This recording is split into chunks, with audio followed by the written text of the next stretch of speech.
I think being able to say something really long in a very short way is the hardest thing to do.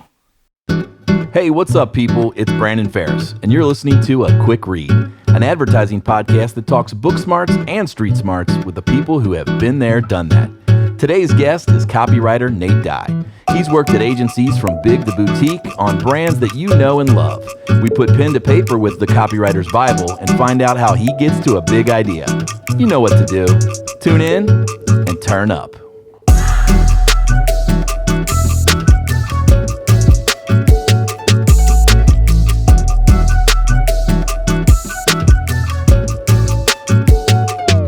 What's up, Nate Dye? How you doing, brother? Hey, buddy. I'm good. How are you?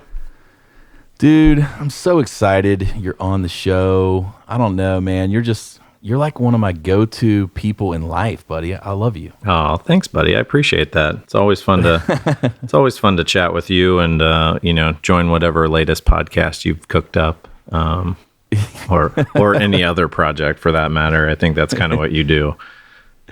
Well, we always try to mix it up. So for those of you listening, Nate Dye is a good friend of mine. He actually is the reason I'm at my current agency, Leap Group. He kind of was the first guy I met, and I really enjoyed hanging out with him and said, I want to work out with this guy. Not work out, like I don't want to like do reps and like push-ups and stuff, but I want to work with this guy. and he introduced me to a lot of the people that you guys are going to hear and meet on this show. So as an advertising, I view him as part mentor, part really good friend, and part member of our skateboard gang. Oh yeah, Dad Skate Squad. We've we also have daughters named Elle. So there's that's right. We've got a lot in common. Yeah, so many things. Yeah. So many things. But so today we're going to mainly speak about our connection in the world of advertising. We might dabble a little bit into the Dad Skate Squad because that's pretty awesome. You can't not talk about other things like that when we're having conversations. They always veer off into a different world. That's awesome. Well, man, you selected a really interesting book. So you picked out a book. When I asked you to be on the show, you picked out the Copywriter's Bible. Yeah. And little did I know is it's out of print. It's not available on Kindle, which is my preferred method of reading. Yeah. And it goes for about $400. Yeah. For anybody listening to this, they're probably not going to be able to get it to check out what we're talking about. So I've made it difficult. So the podcast that introduces big ideas and books to people, this is the one that maybe this podcast is your best hope. Well, here's the thing. You could probably look this up, and if you see all the writers that are featured in this, you could find things that they've written, like Luke Sullivan and stuff like that, like find their books. And so these are basically just like snippets, like one-page summaries from all these writers, like 32 different writers, about how they approach writing. Okay. The whole idea that it is like Copywriter's Bible is, it's like this very brief summary and look into the life and styles of how people view writing and then their approaches to writing. So it's fun. Yeah, because the Bible's so brief. Yeah, it's just like that.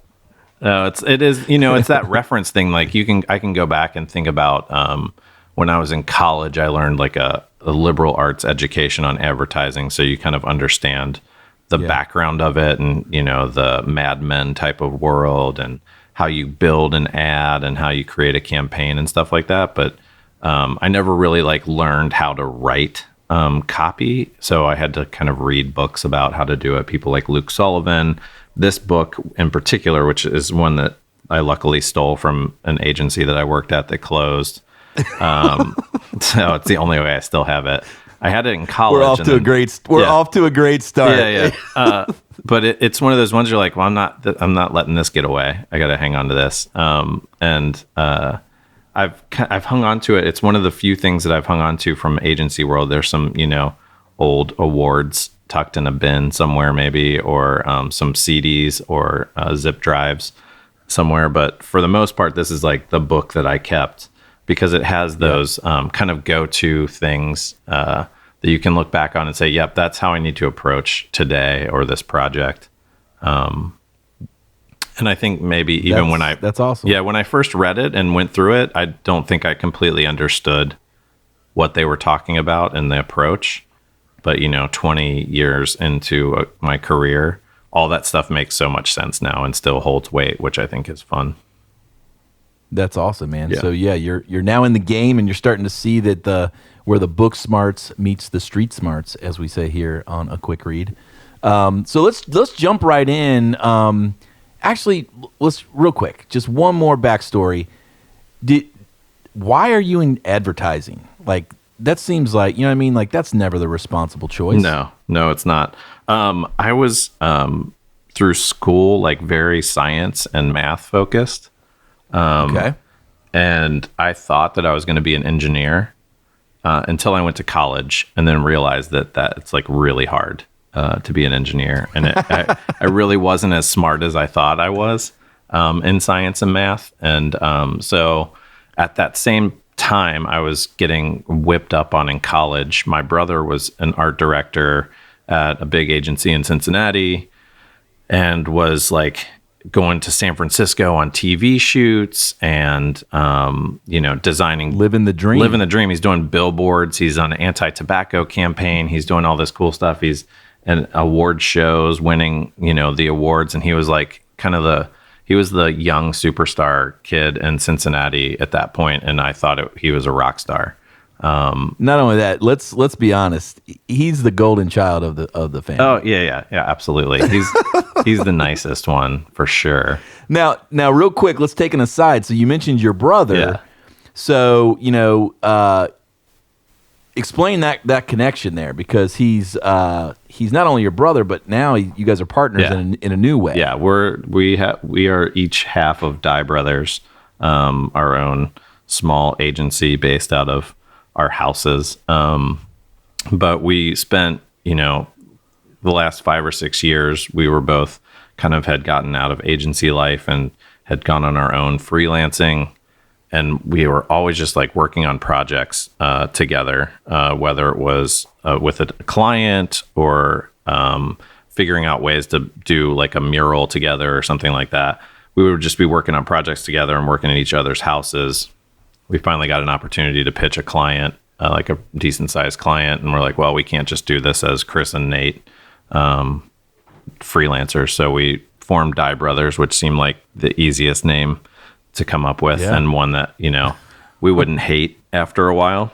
And then so we've been doing Dye Brothers for over 2 years now. We have several of our own clients. We partner with other agencies and kind of go in and like hired guns and freelance for them, and it's fun. We do murals, we write children's books, I don't know, there's too many things to do.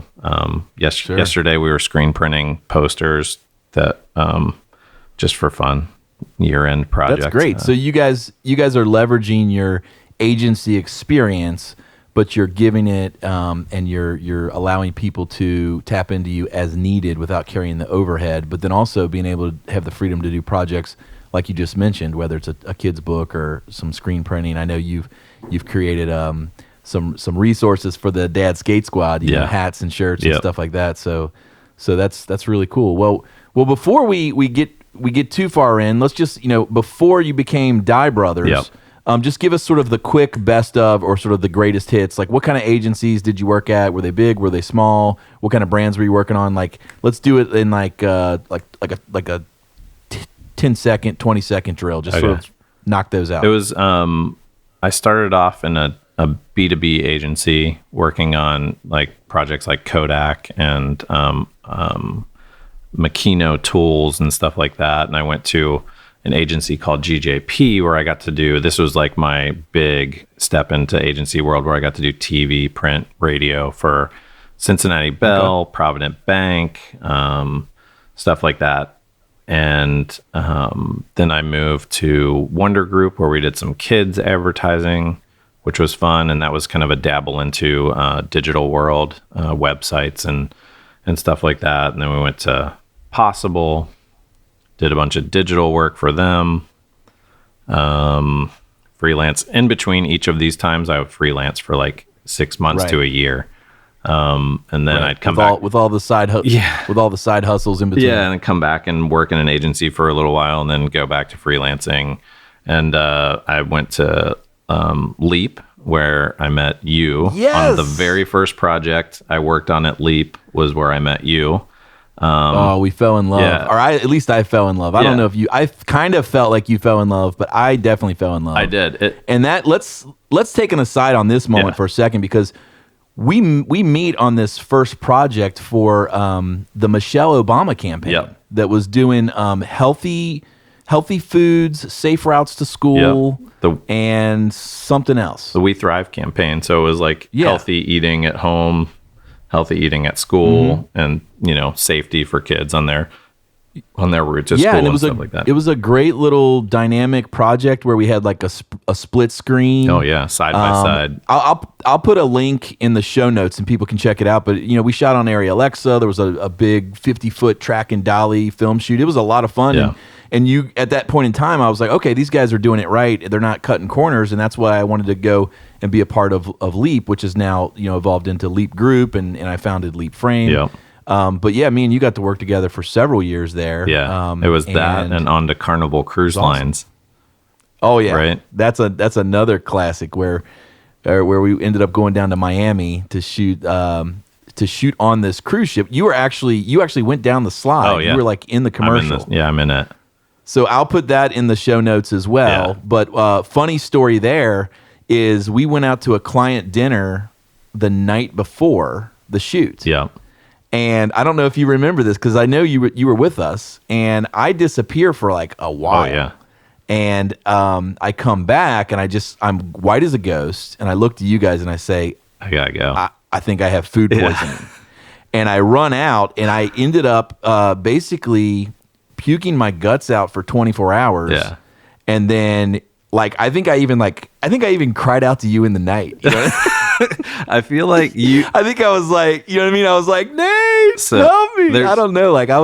You guys were bringing me food to the door, or like water. Like you were trying to make sure I was still alive. It's like that. I have like legit celebrity stories of them like rolling up after a night of partying and red-eyed bloodshot, feeling terrible. That was like you, but like in the worst way possible. Yeah. Not because you were out partying and having fun. Without the cocaine and like the hookers, it was like so much less. It was like I got a hold of like shellfish or something weird that I couldn't, my body. It was crazy. And then so I remember I said to you, I was prepped and ready to direct. I said, I remember I said to you, I said, Nate, I don't think I can do this tomorrow. Yeah. You're gonna have to direct. And you were like, I've never done that. No. And I think I said to you, I go, here's all you need to know.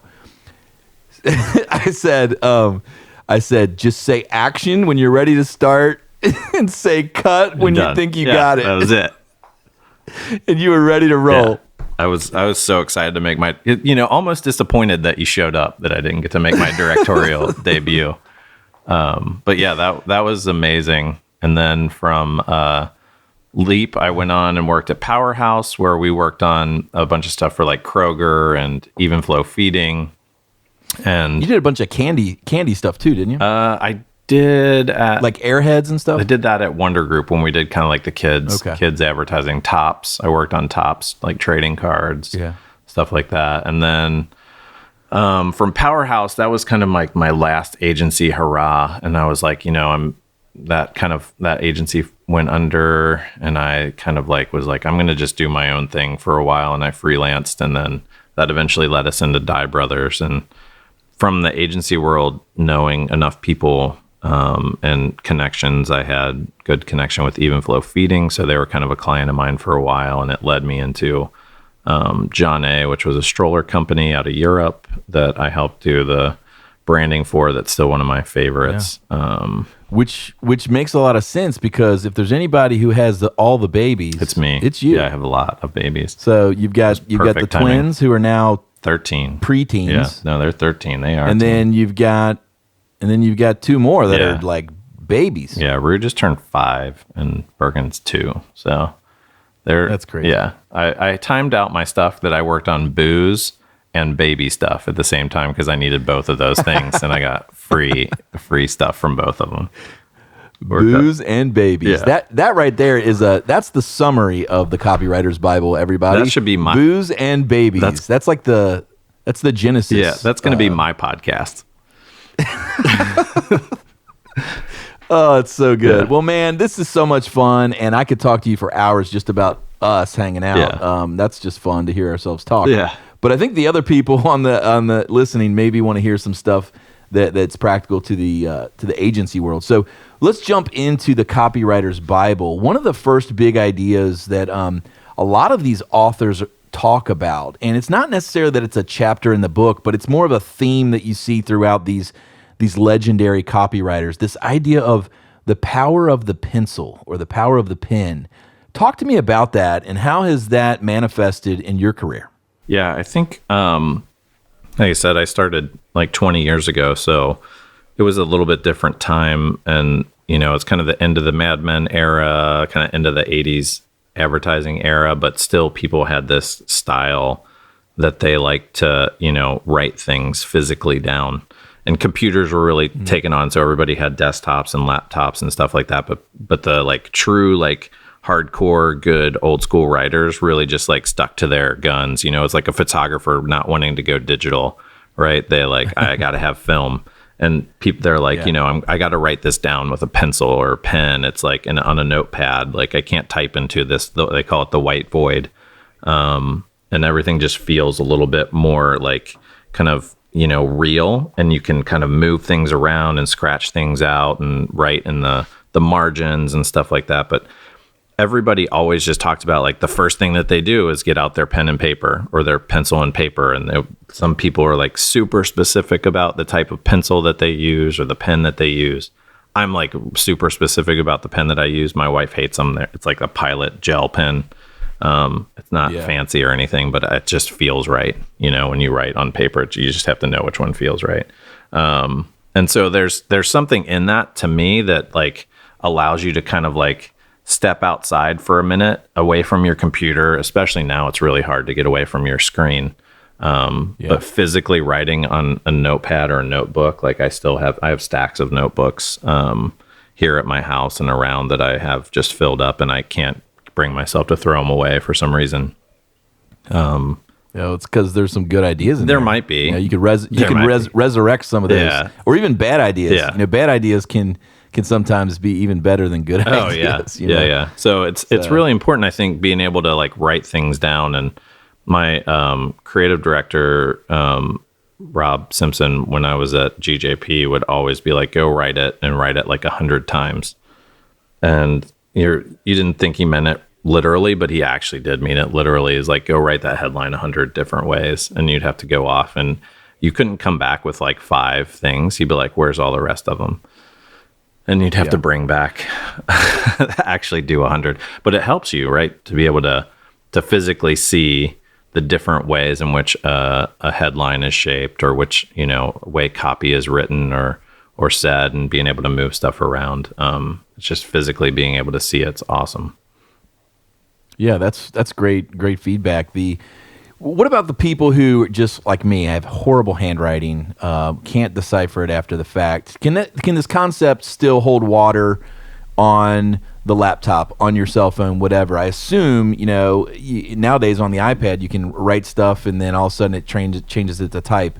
I assume the big idea here, though, is that the power is that you are sort of, physically manifesting something, and it's handcrafted, right? Yeah. And so do you think you can bring that mentality to a keyboard and other devices, or do you really think there's some nostalgia and magic and romance in the power of the pen? Yeah, I'm not going to say that you can't possibly do it another way.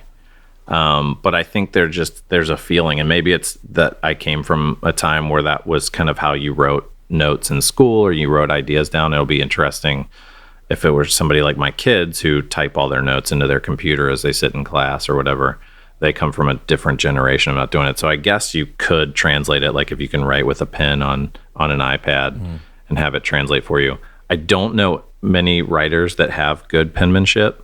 I think it's like a prerequisite that you have to have bad penmanship. The only people with good writing penmanship are designers, because they're designing out each letter.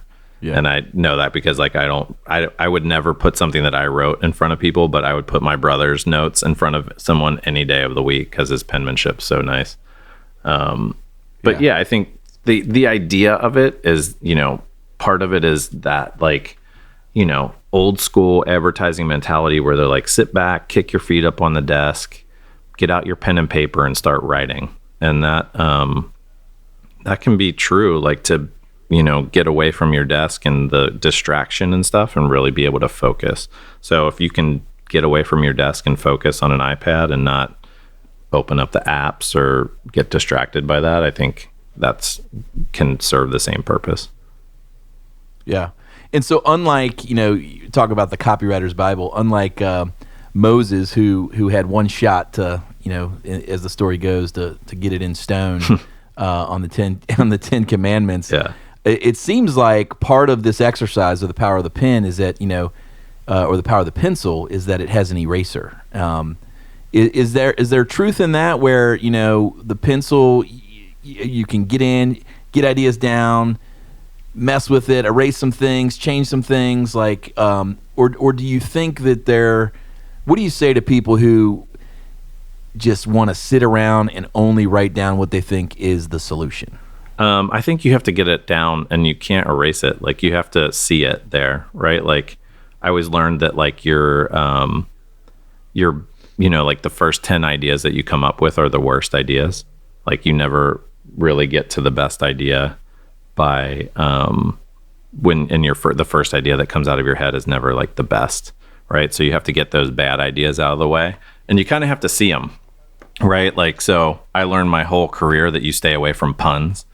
And there's just certain things you're like, play on words okay, but puns are bad. And so if you have a pun stuck in your head, sometimes you can't get rid of it. You have to, like, write it down just to get rid of it, and then you can move on past it. So there's something in that. Maybe you can take your old journals and craft an art book, maybe that's like Nate's Lost Book of Puns. That would be fun. There's probably some good ones in there.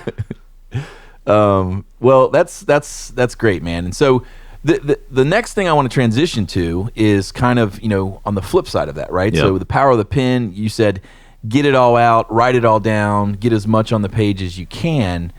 But one of the next concepts that a lot of the writers in the book talk about is the opposite, which is simplify, simplify, simplify. Yeah. So talk to me about that stage, and getting to that refinement stage. How has that panned out in your career as a writer? How important is it to say it less but better?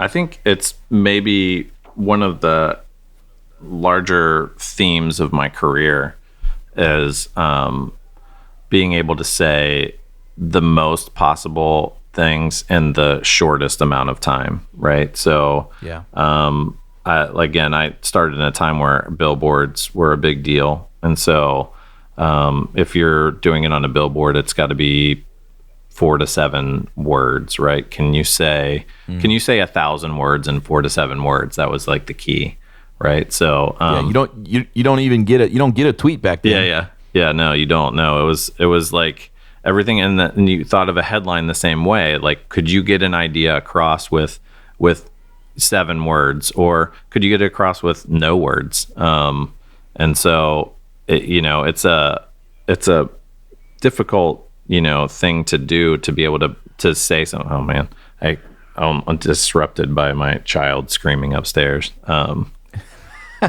that's all right. Talking about not simple. But being able to say something in a way that someone just gets it, right? Like, yeah, I think that's the key. So if you could say it in less words, can you cut out this word? Can you cut out that word? Can you shorten it? Can you spin it and say it another way to make it shorter? It's always kind of been my favorite kind of pastime to do. And I, look back at my portfolio and what's in there, that I've said or done that I can look back on. That's this so simple. It's always it's always, the ones that are just a headline, right? Like if it's a post on social media these days, like what's the line that goes with that, or the lead in piece from that can go. I wrote one for the farm that was like, cider so fresh, this picture was taken 5 minutes from now. And I just like always look back at that and think that, like to me, it makes me laugh, but it's like one of those things that's like, it puts a picture in your head and tells a whole story, with in a short amount of, words. Like what are those things? Might have.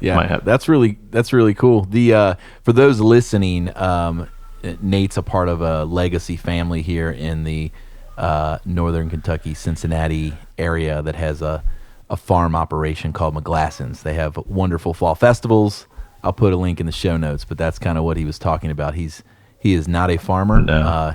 I did grow up working there. But I don't do it now. Got some farm in you. I don't do it now. You got some farm in you, but you are not a farmer. I just go visit. No.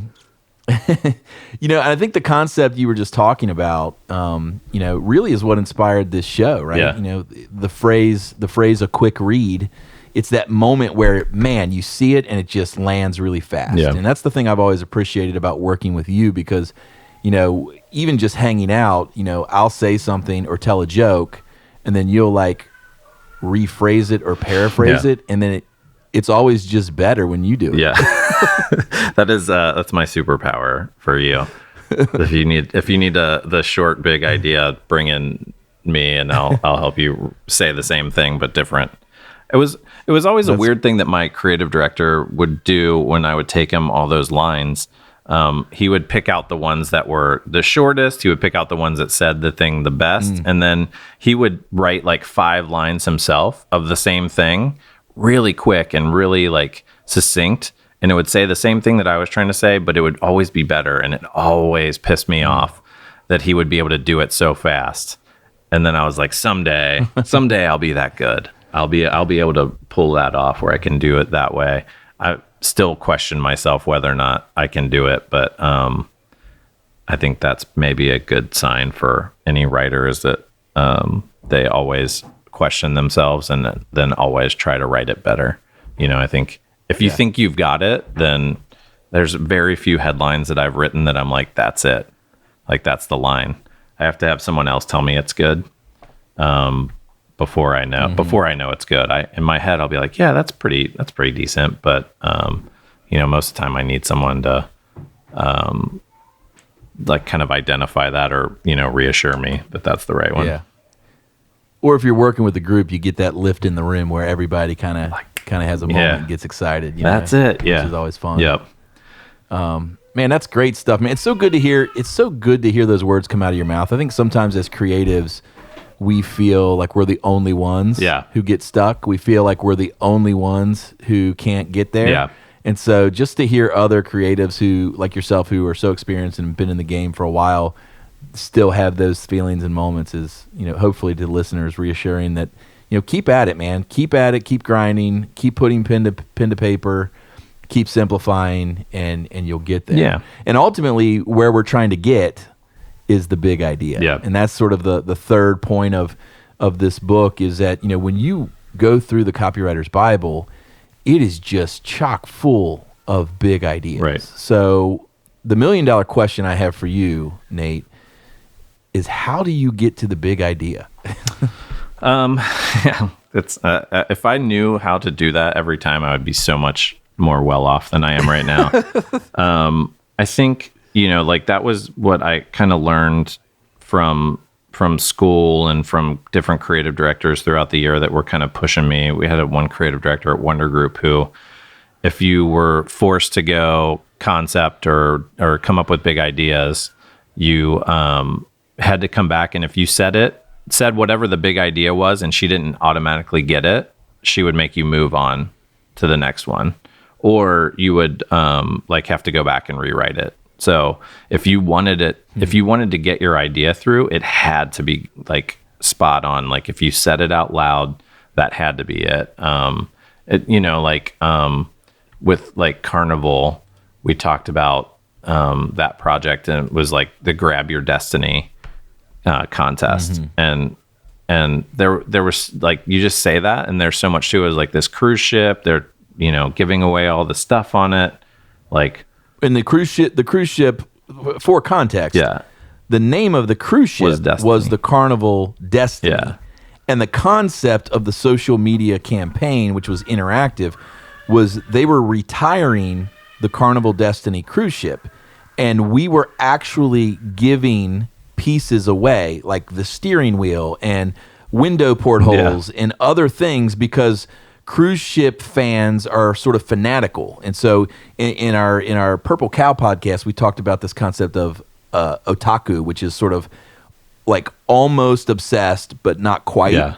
And cruise ship fans are like full of otaku. They are like, they're insane, and they want a part of their journey, because they may have gone on these cruises for 3, 4, 5 years. Their kids may have been raised vacationing on the Carnival Destiny. Yep. And there it was in 3 words, the campaign itself. Yep. Grab your destiny. Yeah. Man, that's great. It worked. It's one of those things too that you like, when you do this, you have to know your audience. Like you're saying right there, is like, understand who these people are, get inside of their mind, what their mindset is, and then figure out what's that thing that will speak to them, right? So everything we do is a conversation, even if there's no words involved in an ad or a video or whatever.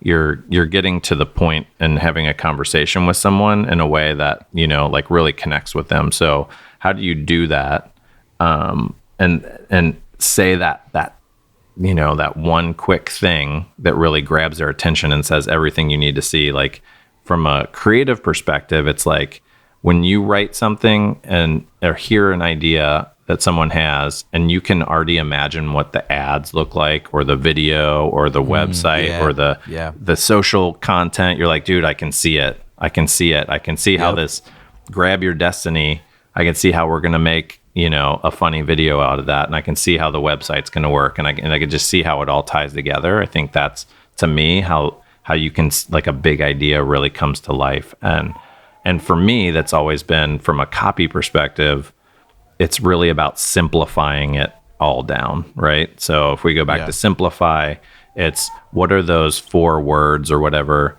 that you can say or use. I might have to pause this for a minute. This kid is out of control.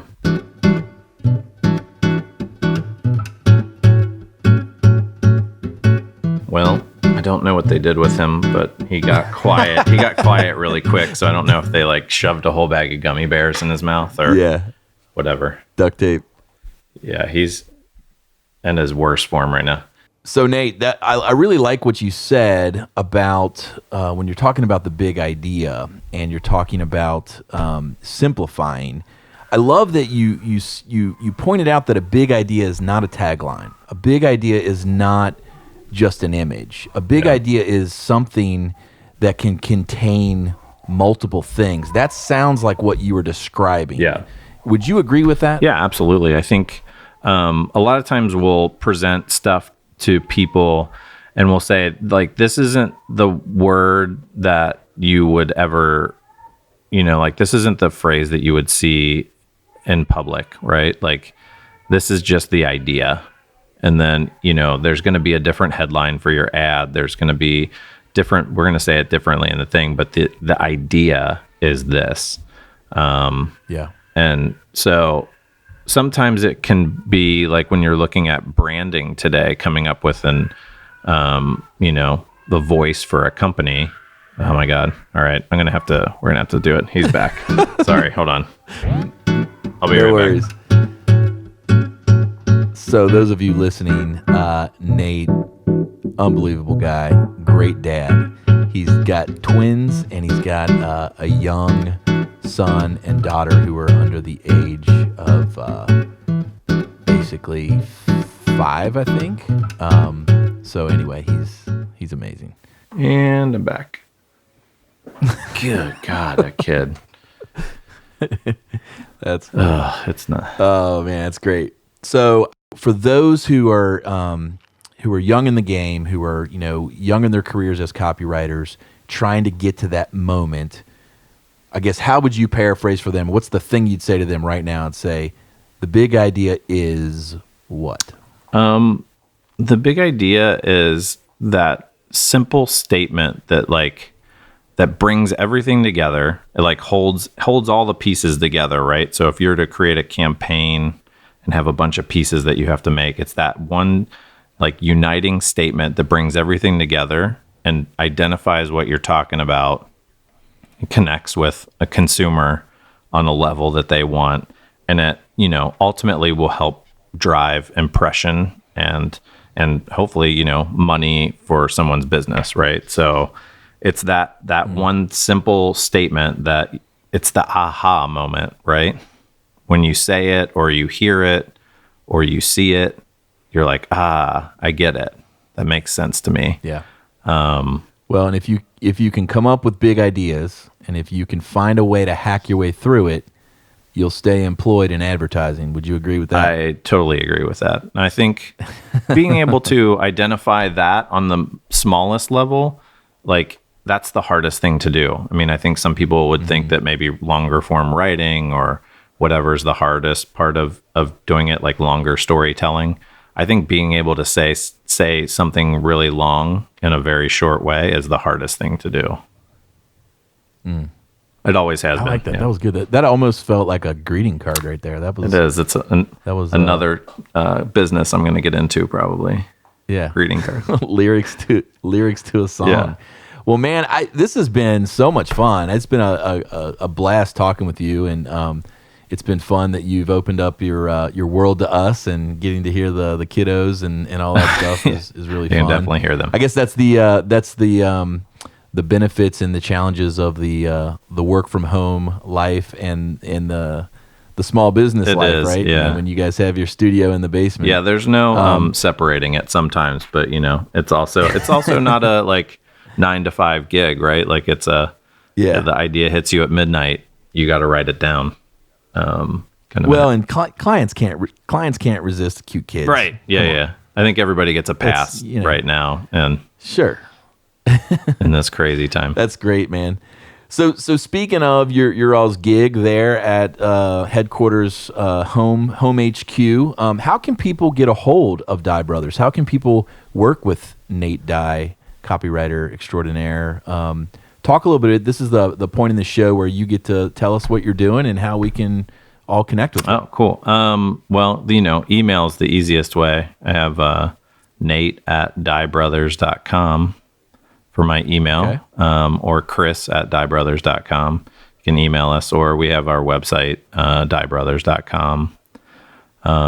Those are, pretty easy. I don't want to give out my phone number on here, but texting also works. We're pretty straightforward, and I think the beauty of what we do is there's not a lot of layers to it, and we really enjoy working with people and then bringing them in with us in the process.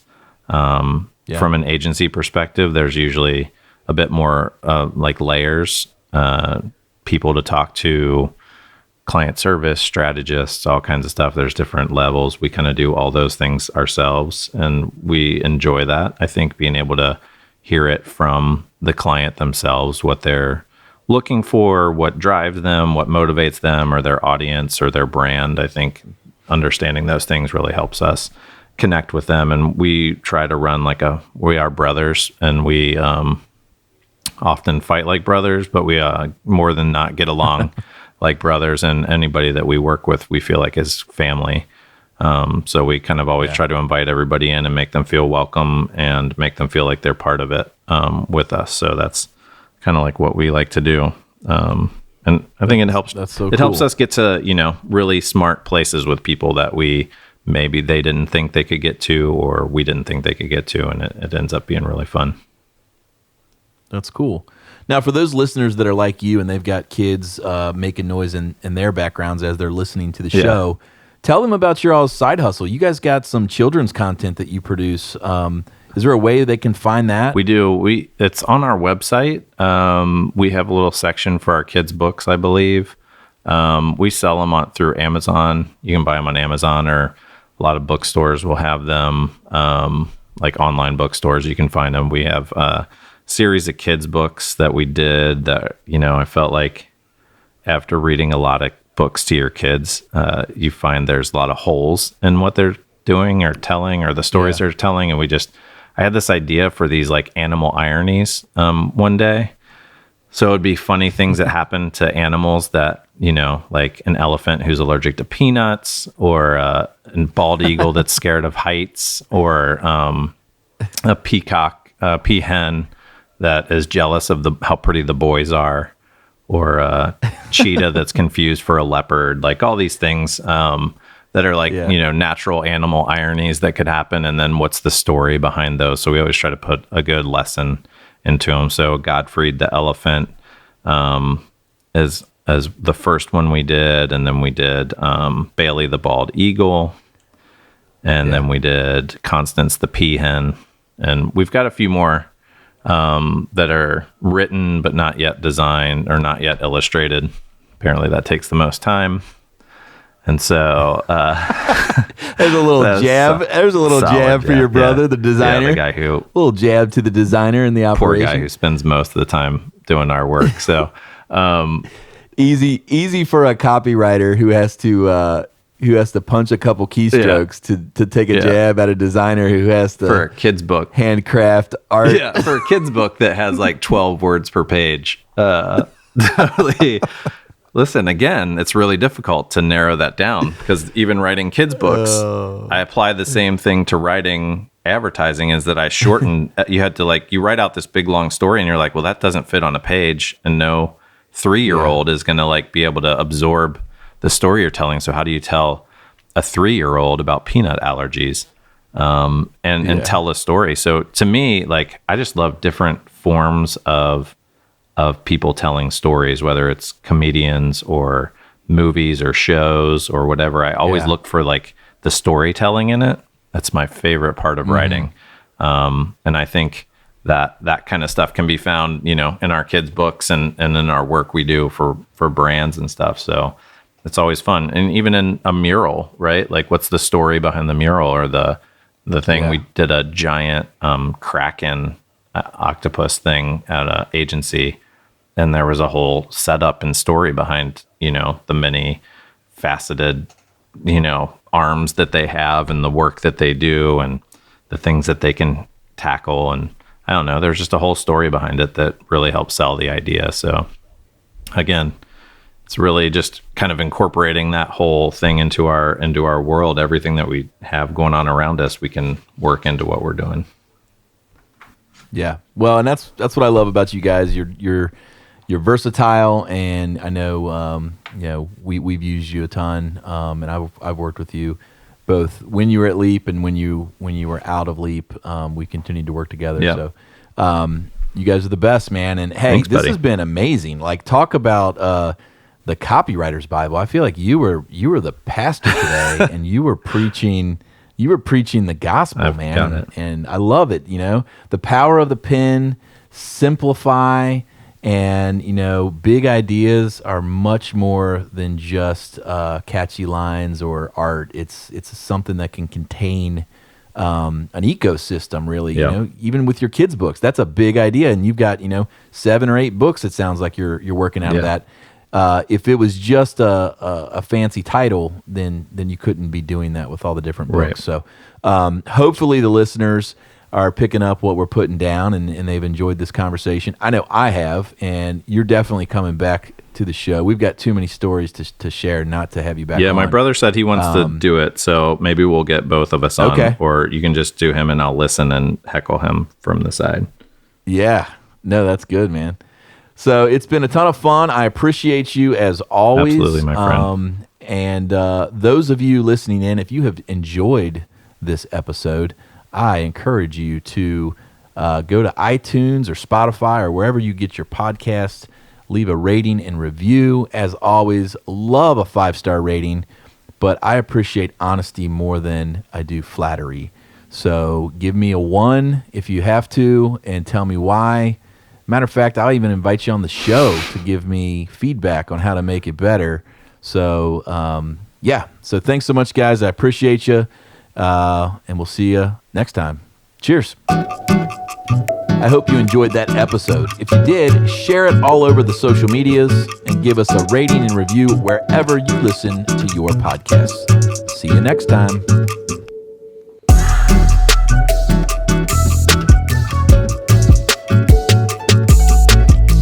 A Quick Read is a Leap Group podcast.